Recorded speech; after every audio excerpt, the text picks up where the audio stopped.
when the stars begged for heroes. The universe was dying, not all at once, not quietly, but in pieces. Worlds burned, suns collapsed, and once great empires vanished into silence. For centuries, no one knew what was causing it, only that every year, another cluster of stars went dark. The ancient races called it the Night Plague.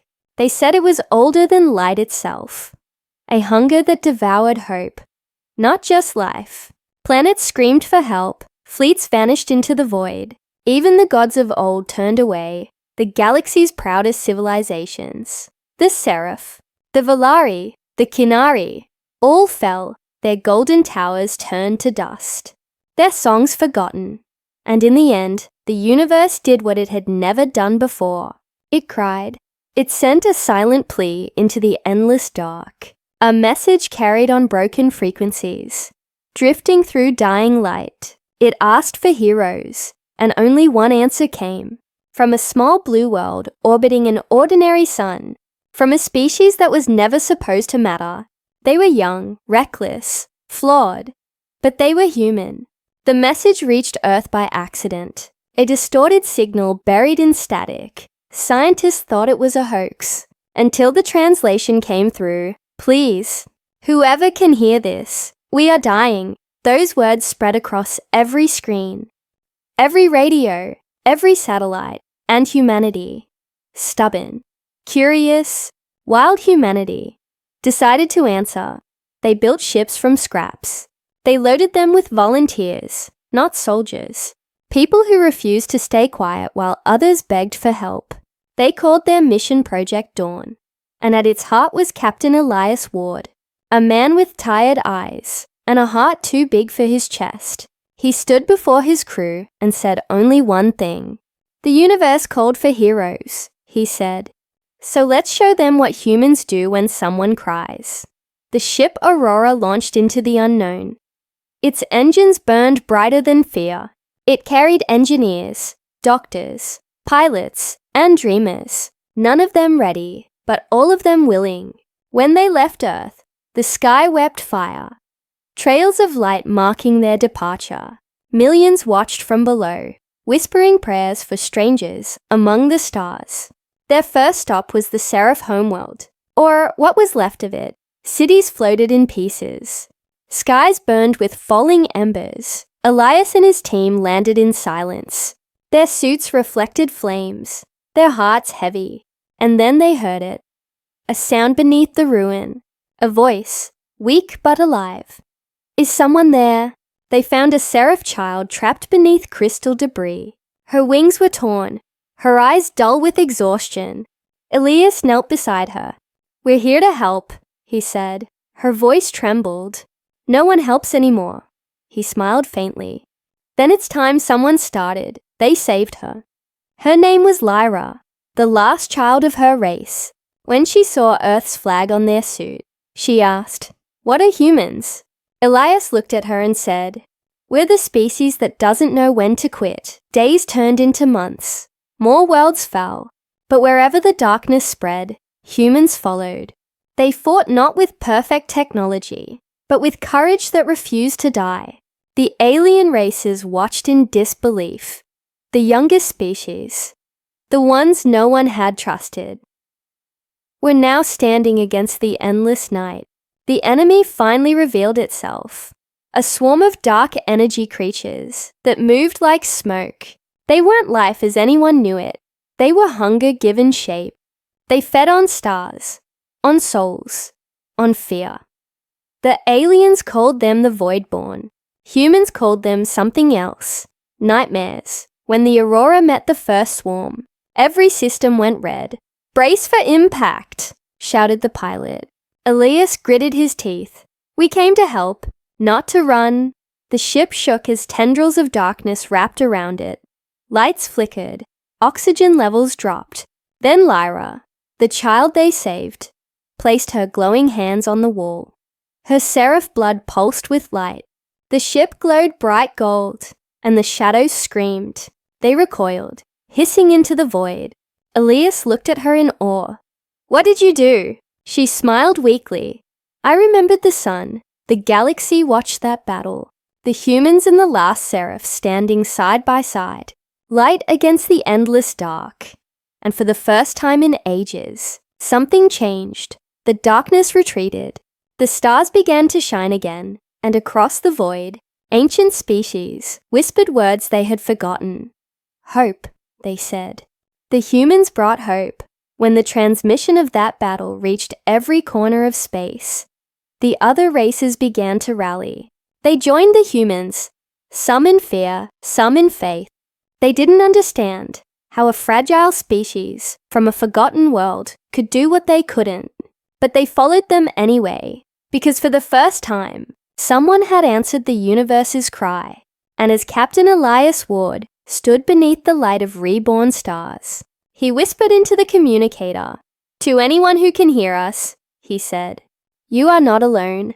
Then he smiled, looking at the horizon of stars. Because humanity is here. The fire humanity ignited. The galaxy was watching. Every surviving world, every forgotten species, every lost empire. All of them had seen the light that came from the humans' first victory. The aurora had survived where no one else did, and the news spread faster than the stars themselves. They called them saviors. They called them fools. But everyone whispered the same thing. The humans answered when no one else did, soon. Ships began to come. The seraph who had once ruled the skies, the Valeri from their crystal moons, the insectoid crane from the dust worlds, all arrived, each carrying scars from the endless dark. They came to meet the humans. The new legends of the stars. Captain Elias Ward stood on the command deck of the Aurora, staring at the incoming fleets. Hundreds of vessels now orbited their small ship, and for the first time, the galaxy looked to humanity for leadership. But hope is a strange thing. It brings light, but it also casts shadows. When the Great Alliance formed, the old races began to argue. The Seraph believed they should lead, for they were the oldest. The Kreen wanted control of resources. The Valeri feared that humanity was too dangerous. And through all of this noise, Elias said nothing. He watched, waiting for their pride to burn itself out. Then one night, Lyra, the last Seraph child, stood beside him. Her glowing eyes looked sad. "They don't trust you," she said softly. Elias sighed. "They shouldn't," he said. "I wouldn't trust me either." She frowned. "You saved them," she said. "You saved me." He smiled faintly. People forget fast when they feel safe. The next day, the Council of Species gathered aboard the largest station in orbit. They stood beneath banners of peace, banners stitched together by fear. Elias entered alone. The chamber fell silent, hundreds of alien eyes turning toward the single human. One Valari commander stood, his voice sharp like glass. "You are reckless," he said. "You bring light, yes, but light burns too." Elias looked at him calmly. "Better to burn," he said, "than to rot in the dark." The chamber murmured. The Kreen delegate hissed. "You humans fight without thought of consequence." Elias nodded. "You're right," he said. "We don't think. We act. Because thinking too long is how fear wins." The Seraph Queen spoke at last. Her voice was cold, but tired. "The darkness you call Voidborn still spreads," she said. "Your courage is loud, but courage alone does not save worlds." Elias bowed his head slightly. "Then let us prove it with action," he said. "Give us one world, just one, and we'll hold it." They gave him a world. It was called Valis Prime, once a shining jewel of the galaxy, now a graveyard of shadows. The last time anyone had gone there, no one came back. Elias and his crew didn't hesitate. They landed through storms and fire. The ground was black glass, the air thick with silence. The sky above was not sky. It was the mouth of the dark. But the humans walked forward anyway, because that's what humans did. Lyra followed them, her wings faintly glowing. "This place feels alive," she whispered. Elias nodded, scanning the air. "It's not alive," he said. It's watching. Then the shadows began to move. Dozens, then hundreds, swirling like smoke with eyes. The crew raised their weapons, but before Elias could give an order, a deep voice echoed through the air. You are not supposed to exist, it said. The ground shook. From the dark rose a creature the size of a mountain. The heart of the void-born swarm. It had no face, only a mouth filled with stars. Lyra gasped. It's a memory eater, she whispered. It feeds on what we are. The monster reached forward. Every human felt their mind slipping. They saw flashes of earth, oceans, laughter, home. Fading into nothing, Elias fell to his knees, gripping the ground. No, he growled. You can't take that from me. He stood, blood running from his nose. If you want to eat our memories, he shouted, then choke on them. He pulled the energy core from his armor, a small sphere, glowing with unstable power. Lyra's eyes widened. Elias, no, she cried. He smiled at her. Go tell them, he said softly. Tell them humanity didn't run.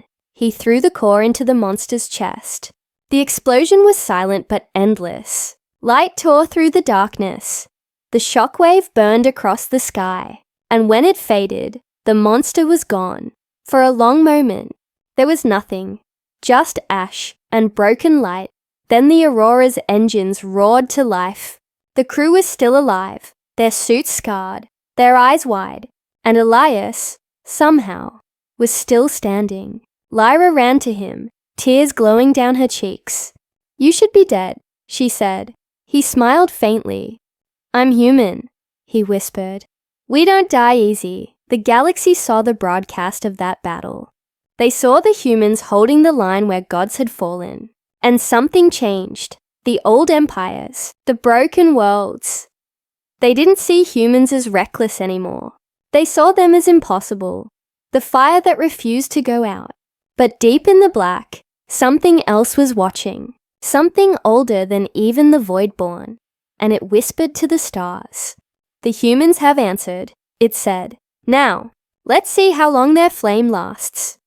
The flame that scared the gods Valis. Prime became a legend. The world that humans reclaimed from the darkness. Every star network, every alien broadcast, spoke one name again and again. Humanity. They were called saviors, monsters, and miracles all at once. But while the universe celebrated, something colder began to stir. The great empires didn't like what they saw. The Seraph whispered that humans were too wild, too emotional, too dangerous. The Volari feared that the same fire that saved the stars might one day burn them too. And the Kreen, who trusted no one, began to build weapons again. Hope had united the galaxy for a moment, but fear was beginning to tear it apart. Captain Elias Ward stood at the edge of Valis Prime. The soil beneath him still shimmered faintly from the light of their last battle. He watched the sun rise through the thin clouds. Lyra stood beside him, her white wings folded close. They don't see what you gave them, she said softly. Elias smiled faintly. They see what I cost them, he replied. She frowned. You gave them back the stars. He looked at her, eyes tired. Sometimes the stars are brighter when humans stay in the dark. That same morning, the new Galactic Council called an emergency session. Hundreds of delegates gathered in orbit, their faces glowing blue through holograms. At the center, Elias stood alone, representing Earth. The Seraph Queen's voice filled the chamber, calm and sharp. Captain Ward, your people have broken balance, she said. Elias met her gaze. Balance? He asked. You mean the silence we all died in? The hall murmured. The Volari ambassador hissed. You provoked the universe with your defiance. Elias shrugged slightly. Someone had to answer when it cried. Lyra stepped forward beside him. They saved me, she said quietly. They saved us all. But her voice was drowned by arguments. One Kreen slammed his claw on the table. They bring light where it should not be, he hissed. They challenge gods, and gods do not forgive. The room erupted in chaos. Elias stood still through it all. When silence finally returned, he spoke just one sentence. "Humanity doesn't care about gods," he said. "We care about those who can't fight back." The words echoed through the chamber like thunder, and far away in the cold reaches of the galaxy, something heard him that night.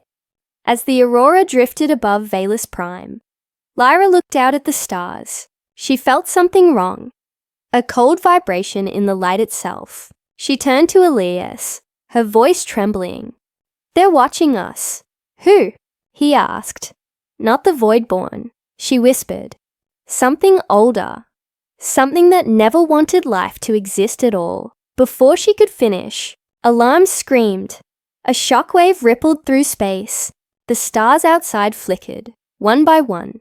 The Aurora's systems went dark. "Power's dropping," shouted the engineer. Elias gripped the console. "Report!" "Unknown anomaly, sir. Energy readings off the charts." Through the window, they saw it. A shape made of darkness and light twisted together. Not a creature, not a machine. Something beyond either. It was the size of a moon, but moved like thought.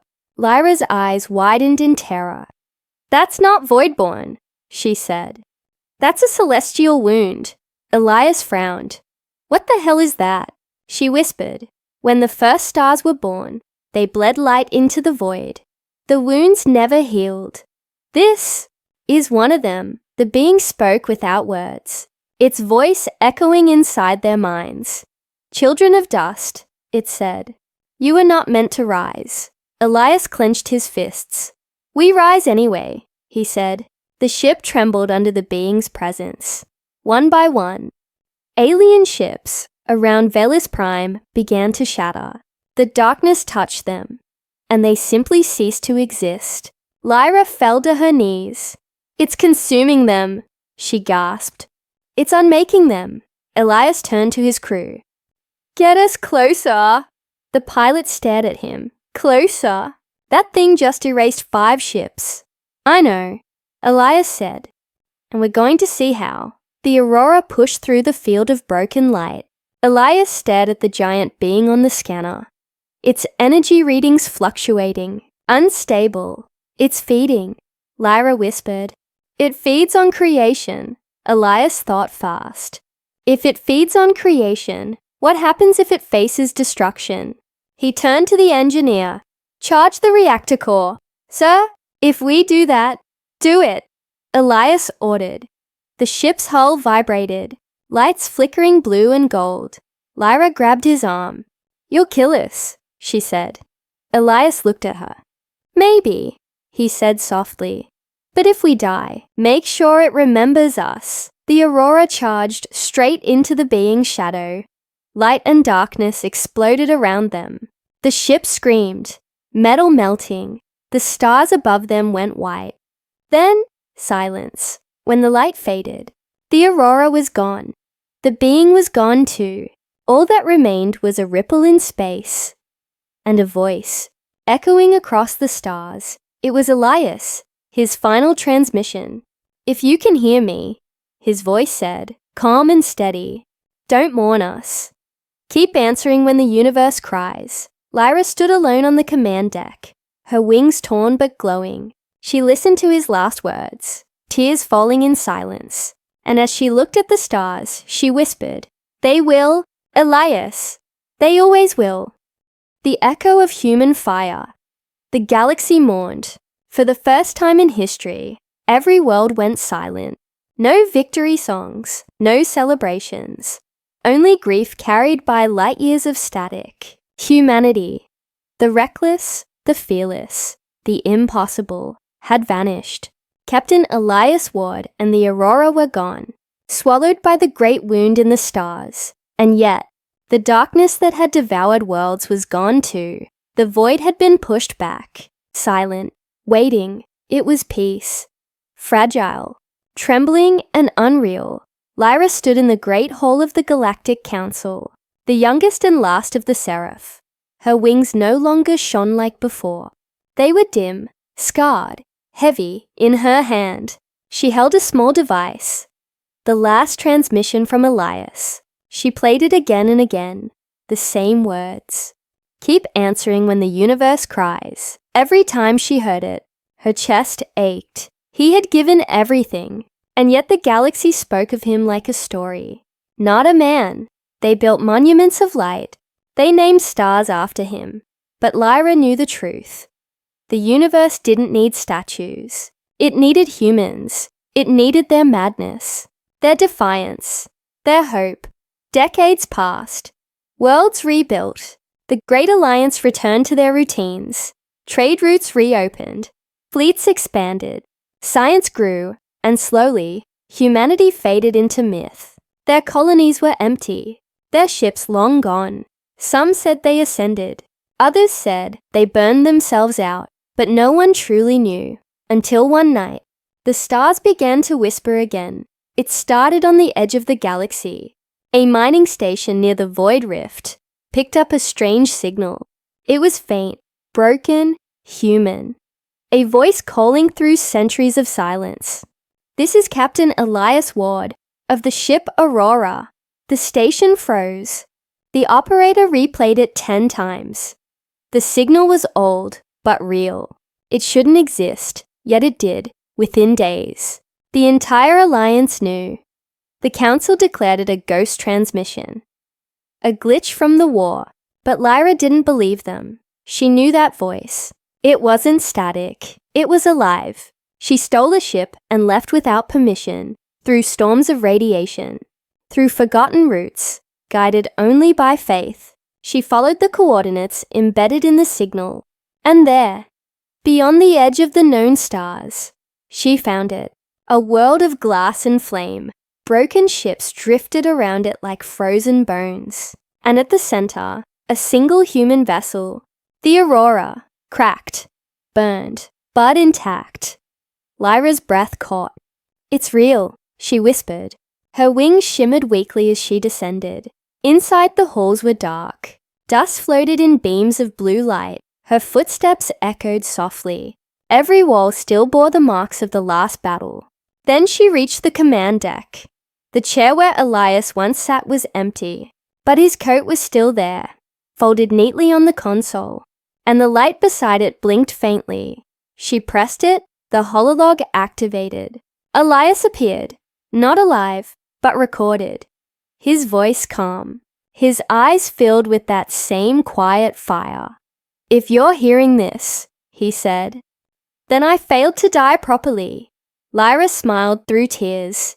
He continued, "The Aurora is alive, and so am I. In a way, the energy we released didn't destroy the wound. It fused with us. We became part of it. Humanity isn't gone," he said. "We're in the stars now, in every light that refuses to fade." The message flickered, then his voice softened. "If the universe ever cries again, tell them this," he said. "Heroes don't come from strength. They come from love. And no one loves harder than a human." The recording ended. Lyra stood there, shaking. Tears streamed down her glowing face. She looked out the viewport, and then she saw it. Across the sky, a pulse of light, hundreds of faint signals, blinking one by one. Old Earth ships, lost colonies, distant probes, all awakening, all echoing the same transmission. "This is Earth," they said. Humanity answers. The galaxy trembled. Planets turned their eyes to the sky. And once again, that old stubborn light returned. The fire humanity left behind, the fire the gods feared, had never died. It had only been waiting for the right moment, waiting for someone to believe again. Lyra knelt before the console. Her wings spread, glowing brighter than they had in years. She whispered softly, "You did it. Elias, you made them remember." Above her, the stars came alive with new voices. Voices from every corner of space. Old colonies reactivating, forgotten ships rebooting, and somewhere deep inside the cosmic wound, a heartbeat. Faint, human, and unstoppable. The universe cried again, and humanity once more answered. The return of light. No one understood what was happening. The dead stars were waking. Signals long lost to history now pulsed again. From frozen moons, from forgotten stations, from ships thought destroyed. Every transmission carried the same phrase. Humanity answers. The galaxy trembled. Worlds that once mocked the humans now sent prayers into the void. Ancient species stared at their screens in disbelief. How could a race of flesh and bone echo from the heart of the dark itself? Lyra watched from the deck of her small craft as the sky bloomed with light, each burst brighter than the one before. Her heart raced, her wings flickering with warmth. "They're coming back," she whispered. Her voice was not fear now. It was hope, but deep within the councils of the powerful. Hope turned into dread. The Seraph Queen spoke in hushed anger. "They merged with the cosmic wound," she said. "They became something else, something we can't control." The Volari scientist bowed his head. "If humanity has become energy, they could reshape creation," the Kreen commander hissed. "Then we must strike before they remember what they were." Lyra felt their plotting even before they spoke it aloud. She could hear the vibration of their fear, like a sickness in the air. Still, she refused to believe that humanity's return meant war. She remembered Elias's words. "Heroes don't come from power. They come from love." And then, one night, the stars moved, not drifted, not spun, moved. A pattern of light stretched across the galaxy, forming a shape, a spiral, golden and endless. At its center, a new sun was born, pure white fire.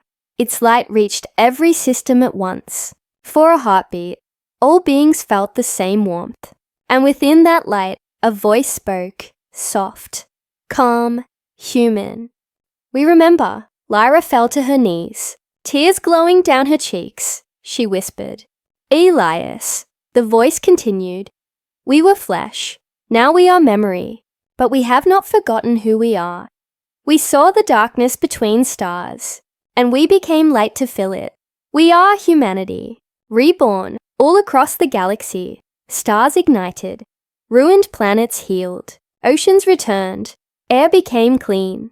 Machines that had slept for millennia woke as if guided by unseen hands. Children of 100 species looked to the sky and felt warmth on their faces. It was not a weapon, it was a resurrection. But the old powers were terrified. The Seraph Queen shouted to her fleets, "They will not stop until they consume us all." The Kreen unleashed their bioarmies. The Volari began building a weapon that could dim the new sun. The galaxy that had once begged for heroes was now preparing to kill them again. Lyra knew what she had to do. She took her ship and flew straight into the newborn light. As she crossed the boundary, everything turned silent. Her body felt weightless, her wings dissolving into radiance. And then she saw them, not as bodies, but as living energy.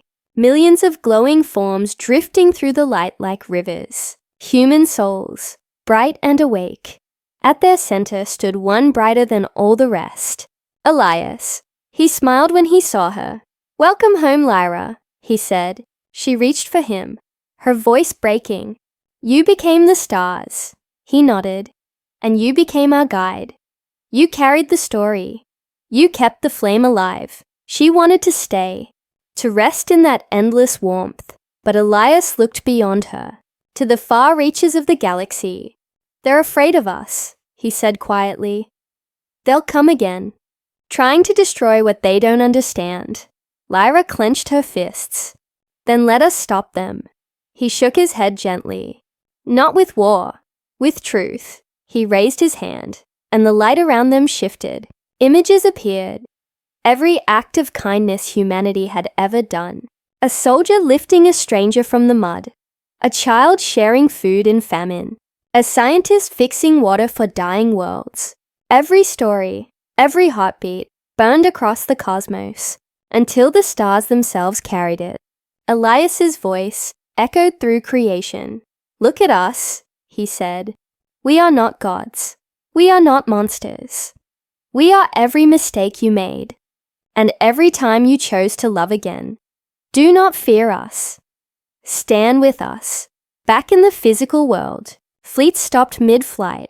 Commanders stared at their instruments, tears streaming down alien faces. The Seraph Queen dropped to her knees. The Kreen lowered their claws. Even the cold Volari felt the warmth melt their hate. The light from the cradle spread like dawn. It touched every ship, every heart, every forgotten corner. And for the first time since the universe began, there was silence, not of death, but of peace. Lyra floated beside Elias, her form glowing brighter. "What happens now?" she asked. Elias smiled.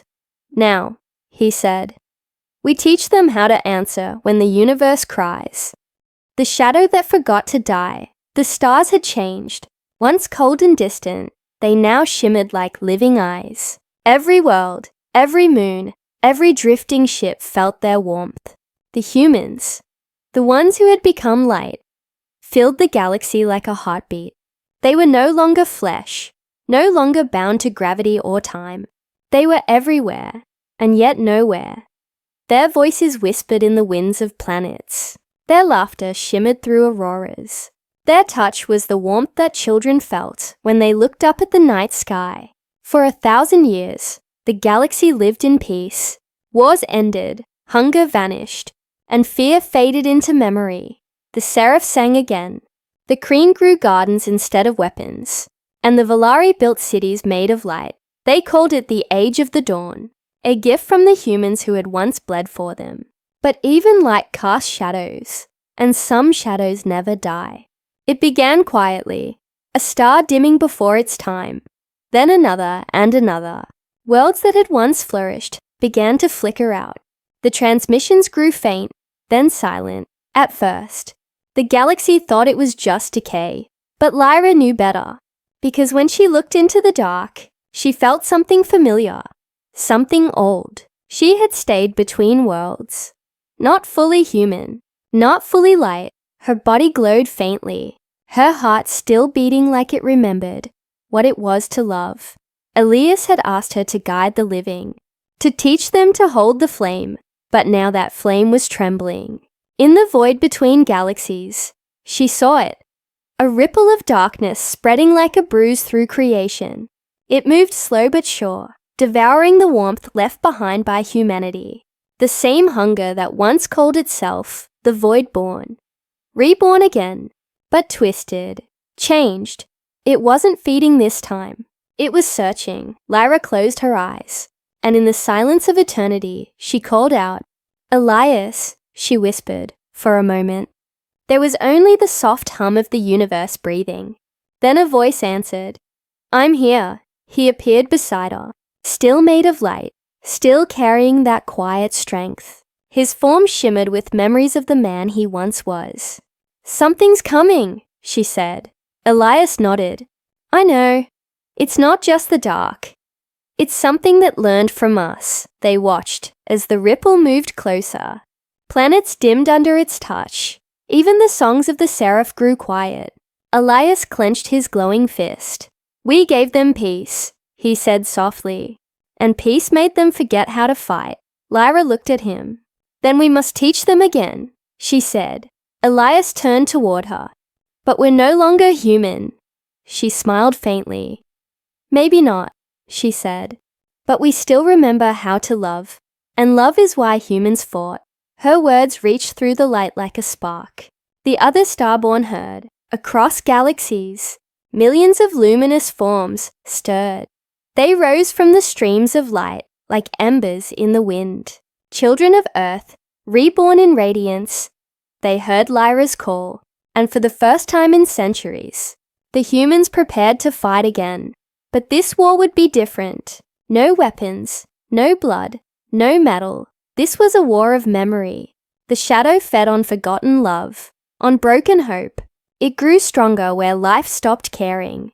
So humanity did what it always did best. They reminded the universe to care again. They whispered into the dreams of dying worlds. They ignited the hearts of forgotten species. They turned memories into light. And where they passed, the dark burned away. Elias led them like he always had. Not as a commander, but as a beacon. He moved through the void, his voice calm and unshaken. "This is not the end," he said. "It never was. You can't kill what remembers why it exists." The darkness screamed. It had no face, no voice, but its presence shook the stars. It twisted into forms that looked human, distorted reflections of those who had once feared the night. Elias stared into that shape. "You were born from our fear," he said. "But fear is just love without hope." He reached out, and his light cut through the dark. The shadow screamed again, and in that sound was the echo of 1,000,000,000 forgotten hearts. Lyra joined him, her wings expanding into galaxies of light. Together, they shone brighter than creation itself. The dark tried to flee, but there was nowhere left to hide, because even in the smallest atom, the smallest thought, there was a trace of humanity, a memory of kindness, of courage, of a promise that refused to die. When it was over, the stars burned brighter than ever before. The wound in the universe closed at last, and the darkness, the one that had haunted eternity, was gone, not destroyed, forgiven, turned into light. Lyra looked at Elias. "Is it over?" she asked softly. He smiled, his glow warm and eternal. "It never ends," he said. "But neither do we." And as their light spread once more, reaching every corner of creation, every being, mortal, machine, and God, looked to the stars and remembered that the universe had cried for heroes once, and humanity, even as pure light, still answered.